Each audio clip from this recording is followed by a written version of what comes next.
Raiding the Tomb of Paul.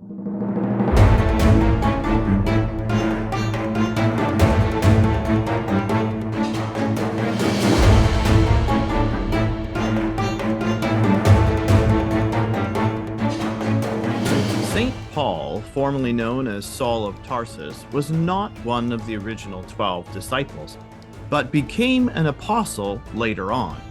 Saul of Tarsus was an angry man who sought to destroy the church. He even received letters from the Jewish leaders to track down Christians and have them arrested. However, while on the road to Damascus, he was struck blind by a vision of the resurrected Christ, who said, "Saul, Saul, why do you persecute me?" After being healed by Ananias, the reborn Paul became God's chosen instrument to share the gospel to the Gentiles. He performed miracles, healing people, and even raising one man from the dead. He went on many missionary journeys into Asia Minor, Greece, and eventually Rome. 2 Corinthians 11:23-26. I have worked much harder, been in prison more frequently, been flogged more severely, and been exposed to death again and again.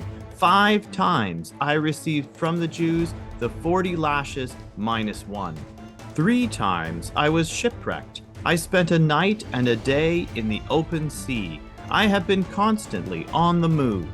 I have been in danger from rivers, in danger from bandits, in danger from my fellow Jews, in danger from Gentiles, in danger in the city, in danger in the country, in danger at sea, and in danger from false believers.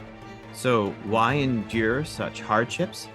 Because as a prisoner of Christ, Paul was able to bring the gospel to Gentile governors and even kings, paving the way for future Roman emperors like Constantine, who would one day claim Christ as king.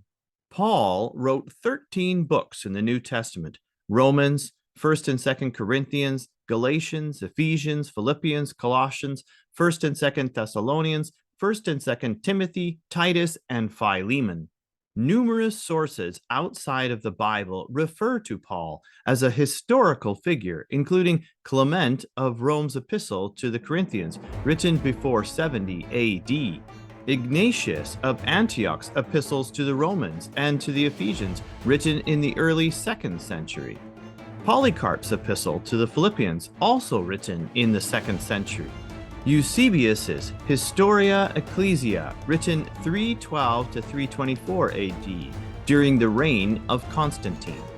The Bible doesn't tell us how Paul died, but history does. According to Tertullian, Paul was beheaded in Rome during the reign of Nero, a fact confirmed by Lactantius, Jerome, John Chrysostom, and Sulpicius Severus. The Liber Pontificalis records that Paul's body was buried outside the walls of Rome on the Via Ostiensis, now the site of Basilica of St. Paul outside the walls. In 198 AD, Caius wrote, "I can point out the trophies of the apostles, for if you are willing to go to the Vatican or to the Ostian Way, you will find the trophies of those who founded this church."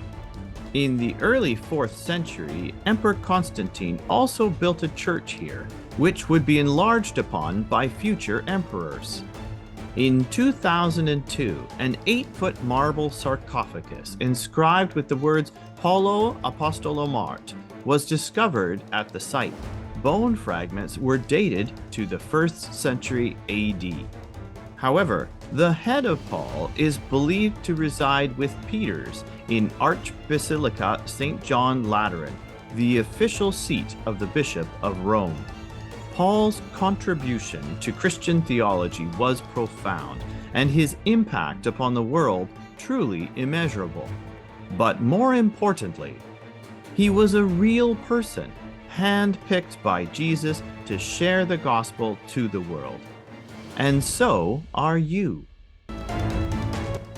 Hi, I'm David. If you like this video, help me get the message out. Share it with somebody. And watch the next one.